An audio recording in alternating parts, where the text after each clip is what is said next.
Judges chapter 11. Jephthah the Gilead dude? Total warrior vibes. But, his mom was not the main wife, if you know what I mean. And the legit sons of Gilead were all, ew, you're not getting any of dad's stuff. You're not one of us. So Jephthah was fine, I'm out. And he bounced to Tob where a bunch of sketchy dudes totally followed his lead. Later on, the Ammonites were all, let's rumble, and started beef with Israel. So the elders of Gilead were, dude, we need Jephthah back. And they told him, hey bro, be our captain so we can fight those Ammonite dudes. Jephthah was, wait, hold up. Didn't you guys kick me out of my dad's house? And now you're calling me when you're in trouble. They were, yeah, okay, true, but we're totally sorry and really need your help. You can be the head honcho if you help us win. Jephthah was, so if I come help, and the Lord totally delivers them to me, I get to be your top dog. They were, swear on the Lord, dude, we're not messing around. You'll be the big kahuna. So Jephthah was, alright, let's do this. And he made it official with the Lord at Mizpeh. Then Jephthah slid into the DMs of the Ammonite king. Yo, what's your deal? Why are you trying to throw down in my crib? The Ammonite king replied, excuse me? Your people totally stole my land from Arnon to Jabbok to the Jordan. Give me it back nicely. Jephthah hit him back with another message. Okay, but listen up. Israel did not jack your land, bro. When we bounced from Egypt, we wandered through the desert to the Red Sea and then posted up at Kadesh. We even asked the king of Edom politely, yo, can we pass through? But he ghosted us. Then we asked Moab's king, same deal. So instead we took the scenic route around Edom and Moab and camped out by the Arnon River, outside of your turf, promise. Then we messaged Sihon, king of the Amorites, hey dude, can we pass through your land to get home? But Sihon was all, no way Jose, and got his squad ready to fight at Jahaz. The Lord God of Israel totally handed Sihon and his whole crew over to Israel, and boom. Israel owned all that Amorite turf. They straight up took the whole coastline from Arnon to Jabbok, and from the wilderness to the Jordan, dude. So if God evicted the Amorites for Israel, why are you trying to move in now? Don't you totally keep whatever Chemosh, your wannabe God, gives you? So we'll keep what our God clears out for us, okay? And who do you think you are better than Balak, that Moabite king? He never tried to pick a fight with Israel. Israel's been chillin' in Heshbon, Aroer, and all along Arnon for 300 years. Why didn't you say anything sooner? I haven't done you dirty, but you're totally starting beef. Let the Lord, the big kahuna judge, decide today between us and you Ammonites. But the king of Ammon? He totally ghosted Jephthah's messages.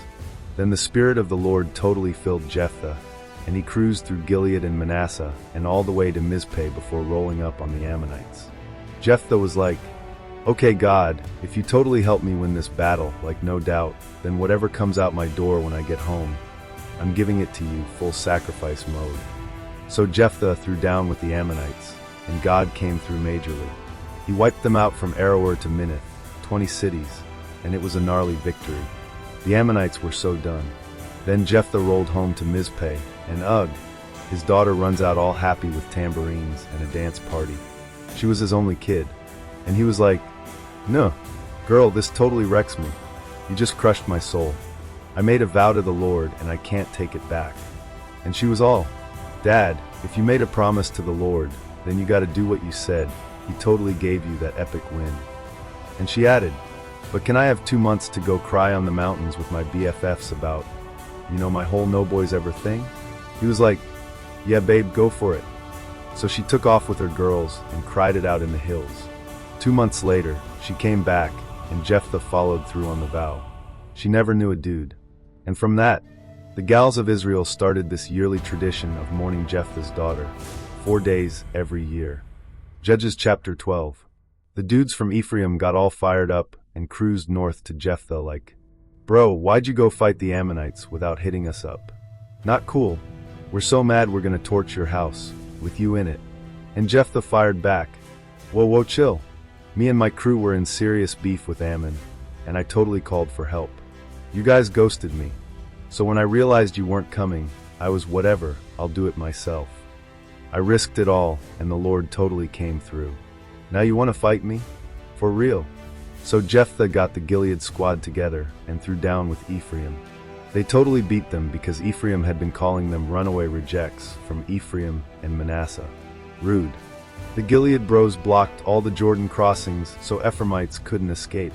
When someone tried to sneak by and said, "Let me cross," they'd ask, "Yo, you an Ephraimite?" If he said, "Nah, dude," then they'd be like, "Say Shibboleth, bro." But if the dude said Sibboleth, cause he couldn't get the lingo right, they were busted and took him out right there. Total wipeout. 42,000 Ephraimites. Jephthah judged Israel for 6 solid years. Then he passed away and was buried in a Gilead city, exact one unknown, but for sure in that region. After him, Ibzan from Bethlehem took the judging surfboard. This dude had 30 sons and 30 daughters. He married the girls off out of town and brought in 30 new daughters-in-law for the boys. Super social vibes. He judged for 7 years. Then Ibzan hung up his sandals and was buried in Bethlehem. Next up was Elon the Zebulunite. He judged Israel for 10 chill years. When Elon peaced out, he was buried in Aijalon, way up in Zebulun territory. Then Abdon, son of Hillel from Pirathon, picked up the judging gig. He had a rad crew, 40 sons and 30 nephews, each rolling deep on a donkey. 70 donkey riders in total. He judged Israel for 8 years. When Abdon passed, they laid him to rest in Pirathon, Ephraim, up in the hills where the Amalekites used to vibe.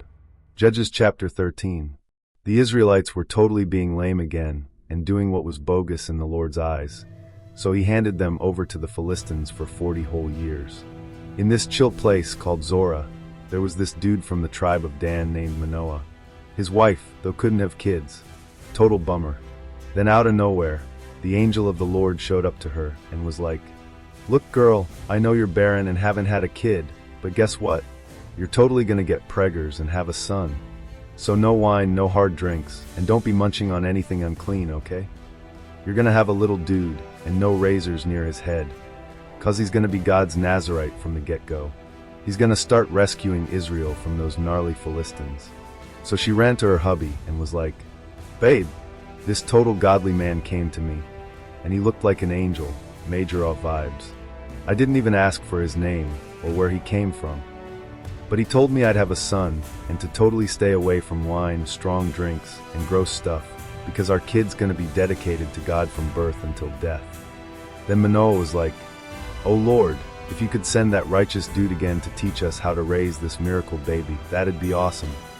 And God was chill with that and sent the angel again to the woman while she was out chilling in the field.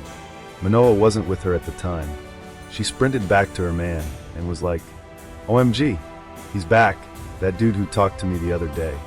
Manoah totally followed her and asked, "Yo, are you the guy who talked to my wife?" And he was like, "I am." Manoah goes, "Alright then, how do we raise this epic kid?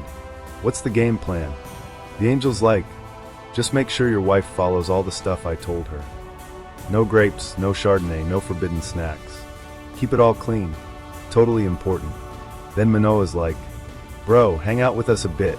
Let us cook you something." But the angel goes, "Nah dude, I'm not staying for dinner. If you're gonna offer something, make it to the Lord." Manoah still didn't realize this guy was totally an angel. Manoah's like, "Hey, what's your name? We want to give you a shout out when all this epic stuff happens." And the angel's like, "Why you asking, bro? My name's way too rad and mysterious for you to handle." So Manoah prepped a burnt offering with a young goat and some extra side offerings on a rock, and the angel did a totally epic move while they watched. As the flames went sky high off the altar, the angel went up with it, ascended in the fire, totally wild. Manoah and his wife hit the ground, face down, full on awestruck. After that, they didn't see the angel again, and Manoah was like, "Babe, we're so toast. We legit saw God." But his wife was like, "Dude, chill. If God wanted to off us, he wouldn't have taken our offering or shown us all this gnarly stuff, right? No way he'd tell us this good news and then just smite us. That's not his vibe." Then she had a baby boy, and they named him Samson. And this kid started growing up strong, and God was totally vibing with him. And the Spirit of the Lord, it totally started stirring him up when he was hanging out in the camp of Dan, between Zorah and Eshtaol. Big things were coming. Judges chapter 14. Samson cruised down to Timnath and spotted this smoking, hot Philistine babe. He rolled back up to his rents and was, "Yo, I saw this total babe in Timnath, one of those Philistine gals. You gotta get her for me, I wanna wife her up." But his parents were all, "Wait, seriously? There's no local girl from our squad you're vibing with? You're really gonna go after a Philistine chick?" And Samson was, "Get her for me, she's totally my vibe." But his folks didn't even know the Lord was behind the whole thing, cause he was setting up a major play against the Philistines who were running the scene in Israel. So Samson and his parents rolled down to Timnath, and like, bam, a young lion jumped out at him, roar. But then the Spirit of the Lord hit him like a power-up, and he ripped that lion apart with his bare hands like it was a little goat or something. Didn't even tell mom or dad about it. Super chill. Then he chatted with the girl and was, yep, she's totally the one. Later on, when he came back to marry her, he was, "Hey, let's go check out that lion I shredded."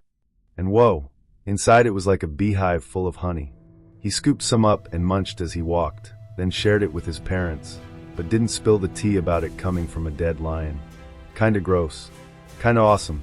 Then Samson's dad went to seal the deal with the Philistine fam, and Samson threw this massive rager. Cause that's what bros did back then. When the locals saw him, they were, "This dude's intense," and gave him 30 bros to hang with during the feast. Samson was, "Okay dudes, check this. I'm gonna drop a riddle on y'all. If you crack it by the end of the 7-day party, I'll hook you up with 30 tunics and 30 fresh fits. But if you totally blank on it, you owe me the same. Deal?" And they were game on. "Drop the riddle, bro." So Samson hit him with, "Out of the eater came munchies, and out of the strong came sweet stuff." They were stumped for 3 days, total brain freeze. On day 7, the dudes were, "Hey girl, get your hubby to spill the riddle, or we're literally gonna toast you in your dad's house. We ain't here for party games, you know?" So Samson's wifey started the waterworks. "You don't even love me. You gave my people a riddle but didn't tell me." And he was, "Girl, I haven't even told my own fam, chill." But she kept crying all week. Finally, he was fine and spilled it. Then she went and tattled to her people. Classic. Right before sunset on day 7, the dudes were, "What's sweeter than honey? What's stronger than a lion?" And Samson was, "Bro, if you hadn't used my cow, you wouldn't have solved it." Awkward. Then the Spirit of the Lord came back on him, full send mode. He zoomed to Ashkelon, took out 30 dudes, looted their threads, and paid off the bet. But he was super ticked and bounced back to his dad's place. Meanwhile, Samson's girl got handed off to his best bro, total betrayal. Not chill.